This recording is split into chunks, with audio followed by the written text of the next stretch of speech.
लोगों को BA third year 6 semester में जो नीड थ्योरी ऑफ मरे है उसके बारे में बताऊंगी।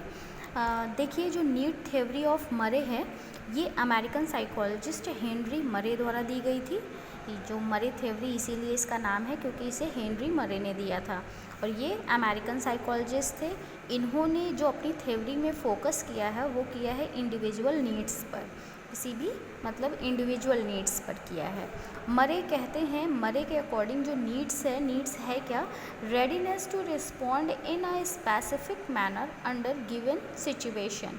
मतलब कोई भी रिस्पॉन्ड ऐसा जो एक मतलब किसी खास प्रक्रिया में कोई व्यक्ति देता है वही क्या है, उसकी नीड्स है। उसकी नीड्स मतलब आप इस साइकिल से देखो नीड्स को समझ सकते हैं कि नीड्स क्या है। पहले अगर हमें किसी भी चीज़ की नीड होती है, देखिए जैसे आप समझ सकते हैं कि अगर कोई व्यक्ति है उसे भूख लगी है, ठीक है, तो भूख लगी है तो क्या है, वो उसकी नीड है, उसकी बॉडी की नीड है कि उसकी भूख है ना, ये नीड है। अब ड्राइव, उसके बाद आती है ड्राइव। अब भूख जो है वो धीरे धीरे बढ़ती है तो भूख को पूरा करने की जो भूख है उसकी आवश्यकता है, वो भूख जो है वो ड्राइव है, ठीक है। अब भूख के कारण एक क्षुधा उत्पन्न हो रही है जिसे हम कह रहे हैं अराउजल, ठीक है। अब जो अराउजल है उसके बाद भूख से ही गोल डायरेक्टेड बिहेवियर है नेक्स्ट। तो देखो भूख के कारण अब भूख को शांत करने का एक मतलब अराउजल उत्पन्न होगा और हम उसी पर काम करना प्रारंभ कर देंगे। तो वो क्या होगा, भूख लगी है, अब भूख को शांत करने के लिए जो हम कार्य करेंगे, जो व्यवहार करेंगे वही हमारा क्या होगा, गोल डायरेक्टेड बिहेवियर होगा। अब हमको भूख लगी है, हमें कोई खाना मिल गया, मीन्स आप ये समझ लीजिए कि अगर हमने उस खाने को प्राप्त कर लिया जिससे हमारी भूख शांत हो गई तो वो हमारा अचीवमेंट हो गया। अब जब अचीवमेंट हो गया तो जो हमारी नीड थी वो कंप्लीट हो गई, जो हमारी ड्राइव थी वो कंप्लीट हो गई। अब हम जो हमारी क्षुधा थी वो शांत हो गई। तो अब हम क्या करेंगे, यहाँ से हमारा ये साइकिल जो था ये कंप्लीट हो गया। लेकिन जैसे ही हमारी भूख शांत हुई तो ज़रूरी नहीं कि हमारी सारी आवश्यकताएं यहीं से पूरी हो गई, फिर हमारी कोई नई आवश्यकता ने जन्म लिया, फिर हम वही सारे काम करते हैं, आवश्यकता होती है उसे पूरा करते हैं धीरे धीरे। फिर हमारा एक व्यवहार होता है जो उसके लिए पूरा करने के लिए होता है, जब वो मिल जाता है तो वो वाली नीड हमारी कंप्लीट हो जाती है, फिर हम आगे बढ़ जाते हैं। तो ये वाली जो साइकिल है ये हमारी कंप्लीटली चलती रहती है, ठीक है। यही इसको मोटिवेशनल साइकिल भी कहते हैं, मोटिवेशन साइकिल भी कहते हैं इसको, ठीक। अब देखिए जो मरे हैं, मरे ने अपनी 2 टाइप्स की नीड बताई है। 2 टाइप्स की नीड बताई है। पहली बताई है प्राइमरी नीड।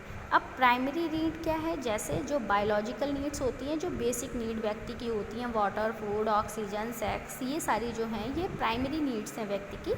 तो इसको 2 भागों में उन्होंने बांटा है, 2 कैटेगरी में उन्होंने डिवाइड किया है। जो मरे हैं उन्होंने नीड्स को 2 कैटेगरी में डिवाइड किया है। एक जो प्राइमरी नीड्स है, जो बायोलॉजिकल नीड्स होती हैं, हमारी जो बेसिक नीड्स होती हैं। दूसरी जो सेकेंडरी नीड्स हैं, सेकेंडरी नीड्स को भी इन्होंने 5 भागों में बांटा है, 5 पार्ट्स में डिवाइड किया है। सेकेंडरी नीड्स जो हमारी साइकोलॉजिकल नीड्स होती है जिससे हमें सेटिस्फैक्शन प्राप्त होता है, मतलब अगर हम कोई काम करते हैं तो हमें सेटिस्फैक्शन मिलता है।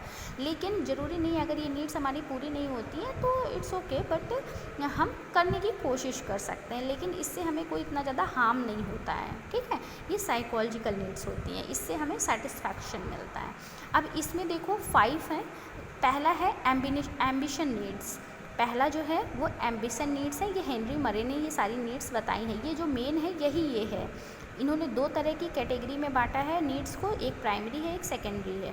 प्राइमरी में हमारी बेसिक नीड आ गई, बायोलॉजिकल नीड्स आ गई। सेकेंडरी जो नीड्स है, सेकेंडरी नीड्स में इन्होंने सेकेंडरी नीड्स को 5 पार्ट्स में डिवाइड किया, जिसमें से पहला है एम्बिशन नीड्स। एम्बिशन नीड्स जो है वो भी 2 टाइप्स का है, जो नीड्स ऑफ अचीवमेंट है। उसके बाद नीड्स ऑफ रिकॉग्निशन है, ठीक है। एम्बिशन नीड्स में ही 2 टाइप हैं, नीड्स ऑफ अचीवमेंट और नीड्स ऑफ रिकॉग्निशन। इसके बाद है मेटेरियलिस्टिक नीड। मेटेरियलिस्टिक नीड जो है इसमें इन्होंने 4 टाइप्स बताया। पहला है needs for acquisition, needs for acquisition, फिर है needs for order, needs for order, उसके बाद है नीड्स फॉर कंजर्वेंस, उसके बाद है नीड्स फॉर कंस्ट्रक्शन, नेक्स्ट जो है तीसरा नंबर वो है पावर नीड्स का। पावर नीड्स में भी 4 टाइप बताए हैं। एक है नीड्स फॉर डोमिनेंस, दूसरा है नीड्स फॉर डिफरेंस, तीसरा है needs for autonomy, needs for aggression. चौथा है हमारा अफेक्शन नीड। अफेक्शन नीड में भी 4 टाइप्स हैं, जिसमें नीड्स फॉर एफिलिएशन है, नीड्स फॉर नर्चरेंस है, नीड्स फॉर सक्रेंस है, नीड्स फॉर रिजेक्शंस है। पांचवा जो है इंफॉर्मेशन नीड है, जो कि 2 पार्ट्स हैं इसमें, कॉग्नाइजेंस है और नीड्स फॉर एक्सपोजिशंस है। अब देखिए ये जो नीड्स हैं, ये सारी नीड्स जो इनके नेम हैं उसी पर डिपेंडिव है, और जैसे यहाँ पे आगे दिया गया है इन्हीं सब के अकॉर्डिंग आप इस शब्द के अकॉर्डिंग इनको समझ सकते हैं। ठीक है, तो ये थी आपकी पूरी थ्योरी, नीड्स थ्योरी ऑफ मरे। Okay, thank you.